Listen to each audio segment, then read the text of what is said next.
Welcome again to another segment of Inclusive Reflection. Thank you very much for the support. We appreciate you being part of this journey. Today, we have an amazing guest. As I promised when we started this, that we'll be having people who are sharing their experience with us. So far, so good. And today we have a gentleman on board. He is going to share his story with us. Again, just like the other guest we had the other day, he has his story of how much he has battled drug addiction, how it has affected his life, and this far, how he is, how many years sober he is, and he is doing amazing. Yes, my name is Martin Mwaniki. Okay. Born 38 years ago. I'm a family man, one wife, 2 kids, 2 girls. Wow.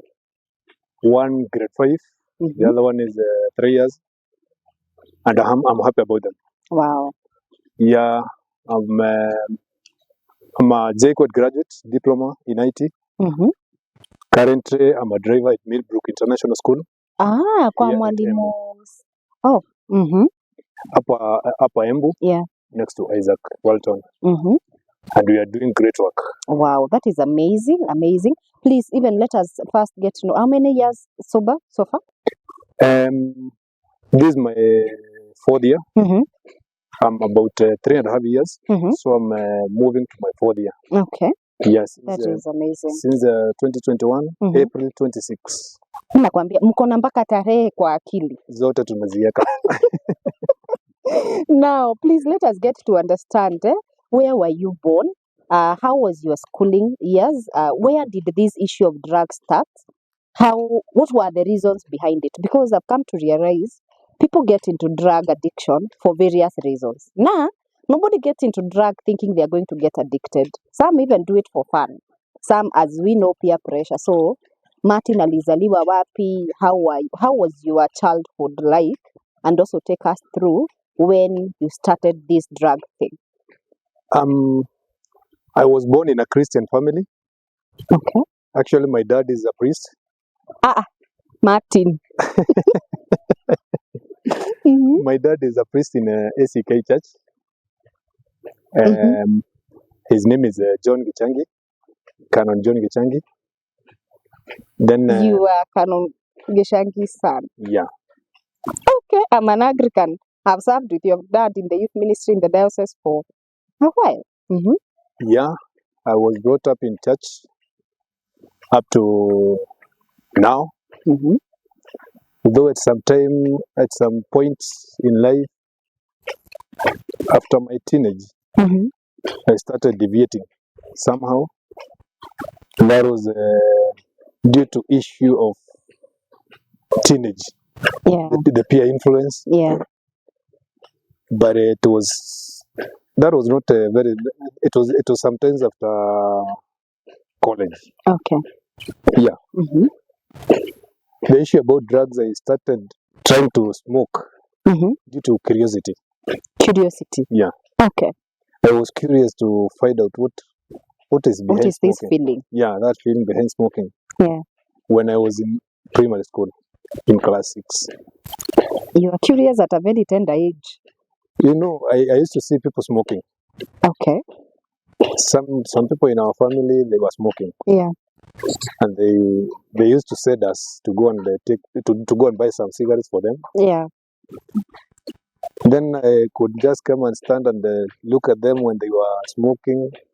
I get curious. What do they feel? You are imagining the feeling they had. Yeah, because each and every time they are smoking. So at some point I needed to know. I was curious to know. To experience that feeling. Okay. Yeah. So I started smoking the menthol, super much menthol. That time it was about 150. 1 shilling 50 cents. Yeah, they were not expensive back then, because I also used to get some cigarettes for my dad. Yeah. Alikuwa anakunywa roaster.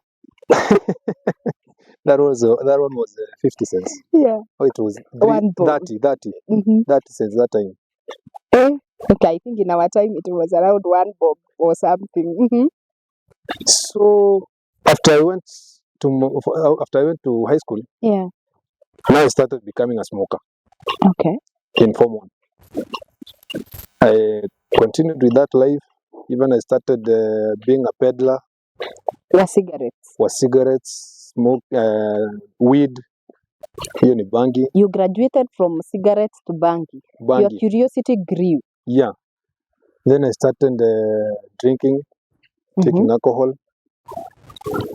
Ikafika mahali, I started selling all of them. Una graduate haraka. You know, I don't know.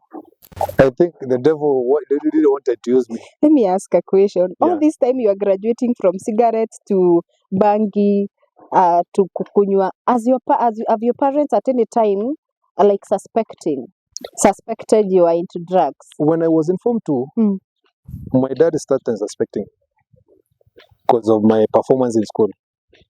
It started dropping or? I started dropping. At first, I started at B-, came to C+. Yeah. As I went to Form 2, I came to C. I almost went to C-. Okay. Because I remember at a certain point, in our class, I used to be among the top 30s. In Kegoge boys that time, being top 30. It was really good. Yeah. It was good job. So I moved from number 28 to 72. Wow. That was quite a drop. And I was almost going for supplementary because I think there were only 2 people behind me. Then the supplementary people started from there. So when I went home, my dad was very furious. Yeah. Because why this drop? Then during the closing days, yeah, he could see that I used to dodge him. Yeah. Because I used to get home drunk. So you did not want your dad to, you did not want to face your dad? Yeah, I could not face my dad. So I used to dodge them. Okay. Each and every time I'm far away. So my dad started suspecting and he started telling me about drugs. Lakini vile Mswahili alisema sikio la kufa alisikii dawa. Niliendelea tu. So I went on that way, but my dad never got tired of telling me. Okay. He used to take me to counselors. But I went on with my life. You never cared. Nipeleke tu. Wewe hujui. Unajua sasa ishaingia. Madawa zishaingia. So telling me to live that life. Na nasikia hiyo life iko sawa. Are you the firstborn? Yeah. So he had a lot of expectation for you. Sure. As a firstborn son wa Even mchungaji. today. That's expected. And my dad loves me. That is why. Wow. So I went up to Form 4 with that life, being a peddler. Hakuna mwenye sijaishi kwa shule. Walimu hawajai notice because I was that innocent. Yeah. There are some people I do call in quotes innocent killers. I think I was among them. You could never suspect me. At any given time. At any given time. Did you used to consume those drugs in school? Yeah. And you'd still move on with your daily activities as normal? Sure. Wow. Even at some point, I went to the laboratory and I saw ethanol, 1 jellican, 4 liters. The pure ethanol. What did you do with it? That one now I went and mixed it with water. Diluted it, yeah. And you started selling? I started selling. And anytime we mixed, I diluted, it became hot. So naikunywa kama chai juu ni moto. Pure ethanol. But that's dangerous to your health. But then all I wanted was just to be high. Nobody suspected? No. Wow. That was the time we were doing organic chemistry. So accidentally the teacher left ethanol on top of the bench in the laboratory. But by the time he came back, it was not there.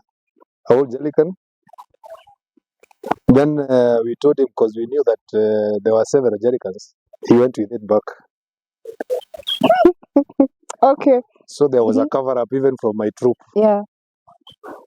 Actually, that time we were schooling even with Mheshimiwa Karemba. He was my classmate. Okay. Yeah. The current MP, The current Ronyeja MP. constituency. Yeah. Okay. Okay. So immediately I did my Form 4. I went home. That time I was chewing mirror. I was smoking bang. I was smoking cigarette. Now I become a good drunkard. Okay. Let me, if I may use that word, a good drunkard. Yeah. So I spent my December holiday. That time the exam was being released by March. So immediately 2004 March, the results came out. I had a B. Nikashindwa hii imetoka wapi? So I told my dad, no, Dad, this is not my grade. Okay. I'll go back. So my dad was very happy that now I'm coming back to my senses.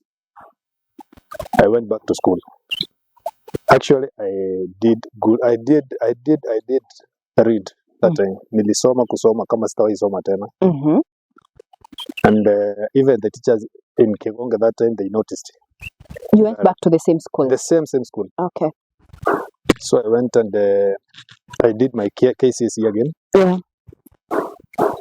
Then that time the results were not very good, though I had performed. There is something that happened there, even as we can't explain.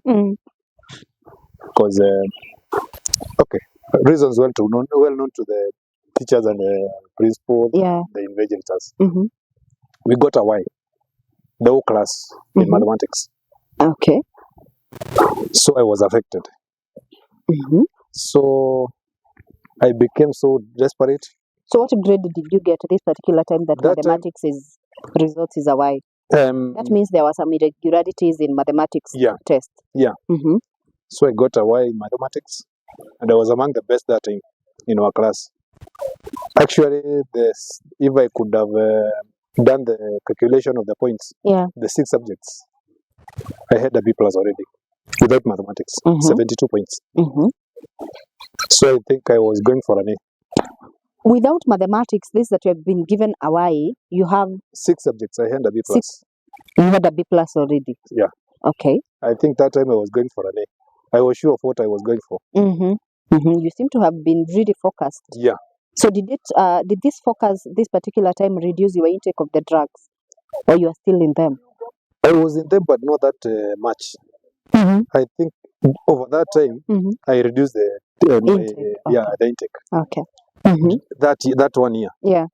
For they were about 7 months. So immediately after the results were out, now I started drinking properly. But why are you indulging again? Why are you like backsliding to where you are? You are better off. You had a B. You are in B plus. The fact that you have a Y doesn't mean that you can write off the whole performance.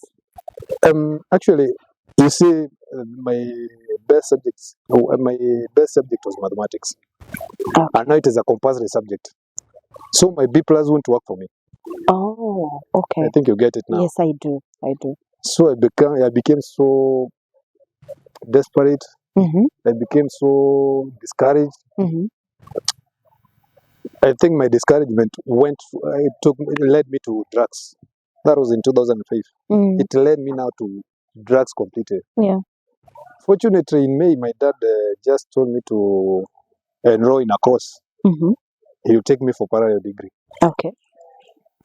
Though I had an option of going back, but I felt no, I won't go back again. Back to where? To high school. The 3rd year Form 4. I thought no. I felt that I won't do it. Yeah. So in May I applied to JQuat, and I was taken to go and do a diploma in IT. Okay. So I did my diploma. That time I was drinking. I was doing everything. I was into drugs. That is. My first 2 semesters I did very well, but from there it was pathetic. Because even at some point, I had a supplementary in the university, and I had to go and redo the receipt for the paper. Yeah. But at the end of the day, I graduated with a pass. Okay. Then I told my dad no, because I got a pass, I could do another course to support my diploma. I went to Institute of Advanced Technology. Yeah. I did my A+. Then immediately my dad paid for my Cisco program. Yeah. At KCA University. Your dad was really committed to making sure you make it in life. Sure. Because I was the firstborn, and you could see that I have very bright mind. Yeah. My brain was good. Can say that. So after my Cisco, immediately I enrolled for another diploma in, a certificate in MCITP. That is Microsoft Certified IT Professional. Yeah. At IAT, Institute of Advanced Technology. That one I did well. Even my A+ I did well. Yeah. Cisco I did well. Though I was into drugs, but I had the basics of the IT, so it was just like a reinforcement. So how are you performing this particular time in these courses that you are taking? And how are you balancing your studies and your intake of the drugs? It was after class. Immediately I was out of class. I could go to tea room. Nakaa hapo siku mzima. Chewing mirror, smoking, and drinking. But fortunately, the things we were doing in those were short courses. Were almost the same things I did in my diploma in IT at JCOT. So at least I had some basics. So it never affected me so much because it was just like a repeat. Okay. Yeah. A+ I got a credit. MCATP I got a credit. Cisco it is just either you pass or fail. And I passed. Okay. So after that, I went to Next Technologies. That is where I was attached. Yeah. After attachment, at Next Technologies, I did a very good job. Till one of my supervisors, one of the engineers, took me as his personal assistant. Oh. Because I was very good in networking. Okay. That guy, I do salute him up to today. We do work with him. Wow. His name is Naftali Kamau. If I may mention. You can mention and appreciate him. It's okay. Yeah. Naftali Kamau. Tulikuwa tunamuita Naf. Actually, that guy did me good. Aliniintroduce kwa networking and I just caught it. Nikaishika vizuri mara moja. Okay. So at the end of the day, in 2008, the company was given a contract at Safaricom House. Yeah. So Naftali akaambiwa ni anafanya networking. The first guy could pick was me. Okay. So tukaenda tukafanya the wing B. Safaricom wamejenga nyumba ya pili. Yeah. Kulikuwa na ile ya kwanza, the second one. So we did that networking from basement 2 to floor 7. The 10G. So tukaifanya hiyo networking yote. That time I was totally a drunkard. How are you managing to show up at work? And did it ever occur to you that this habit that you have here can affect what you have? Because God seemed to have been faithful enough to carry you through even to getting something, a solid job. Did it ever occur to you that a day can wake up and you lose everything that you have worked for? I never thought of that. Wow. That time I never thought of I could be sacked. So how will you perform? And I couldn't do anything without first in the morning, kama sijakunywa ile pombe inaitwa keg, napitia town very early in the morning.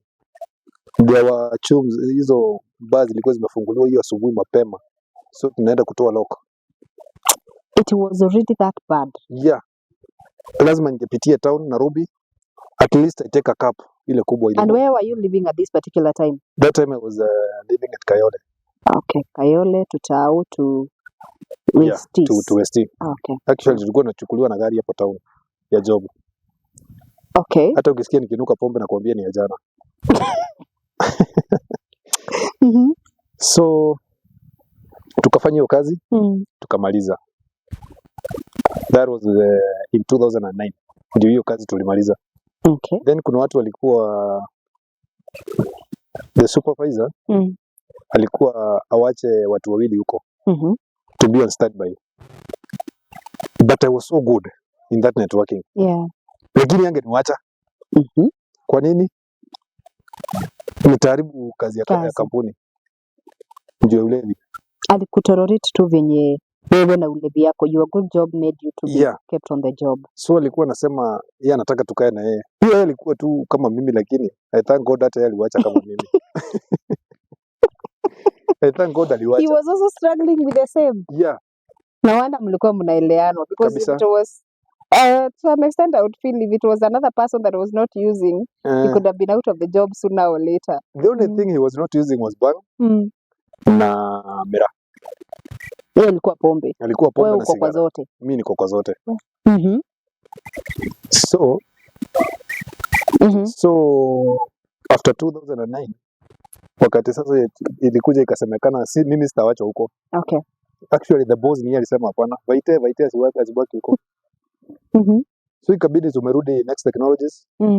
I felt so discouraged. Alafu ikakuwa sasa ni kama hao watu wataki kunipea kazi. So I went back home. In 2010 mwezi wa 4 nilikuja nikaanza kufanya kazi kwa vijana. Ile kazi ya kuchimba barabara ni. So tunachimba barabara, there is a road which connects our place to Ronyeges town. Tukaichimba. During that time tukichimba, that is ikafika April. I felt so discouraged with this life. Umetoka Nairobi, umerudi nyumbani, unafanya kazi ya vijana. A graduate that now has been reduced to the manual jobs. Sure. Now, at what point would you think about contemplating suicide? Why? I lost hope in life. Nikaona sasa hii maisha ni kama initaki. That was in 2010. Mwezi wa 4. Yeah. Actually, I do remember all those dates. It was on 11th April, on a Sunday. What will happen on that particular day? So me, I went drinking. Nikaenda nikakunywa, nikakuja nyumbani nilikuwa mlevi sana. Then there was a certain case nilikuwa nayo na it was Easter weekend. On Friday kuna jamaa tulikuwa tunakunywa na yeye, tulikuwa tunafanya na yeye huko kwa kazi kwa vijana. Yeah. So simu yake ikapotea in the process. Akaanza kusema ni mimi nilienda nayo. Oh yeah. So when I went home on Saturday, he came at home. He came to a place. Kaanza kusema simu yake nilichukua. Then all of a sudden, instead of at least getting some backups, everybody turned on me. Sometimes it happens. Anaweza fanya hivyo. Yeah. So immediately me, I just left them and I went drinking. Hiyo mambo ikanifuata huko kwa club, nikakuwa so angry, nikakasirika sana. So by the time I came back home, I was already feeling no, hakuna mtu ananitaka kwa hii dunia. So the best thing is I just die. So niliingia kwa nyumba mimi nikakunywa Swedio. Fortunately vile nikunywa tu sipu ya kwanza, nikameza ya pili, nikajiuliza nimefanya nini. So I spit it. Ikaanza kunuka. My sister ni alikuja akaisikia. Nikamuita nikaanza kumwambia my things ziko wapi 1 2 3, so akasikia harufu ya dawa. Yeah, dawa. Ile nimemwaga. Haya akaambia mama, Martin amekunywa dawa. So immediately at least they acted very fast before even it could react on me. But before they could get to me, because I had locked myself in my house, it had already started reacting on me. Okay. So fortunately, they took me to Kieni Hospital and I recovered. Then from there, I stopped my habit. And I told my dad that I wanted to get saved. Okay. So immediately after I came from hospital, I went to Bible Society of Kenya. That time my dad was working with Bible Society of Kenya, translating the Kiembu Bible. Yeah. So he knew several people there. So I went to Bible Society of Kenya headquarters in Nairobi as a volunteer. Okay. So nikakaa huko Bible Society, but then that habit, it came back.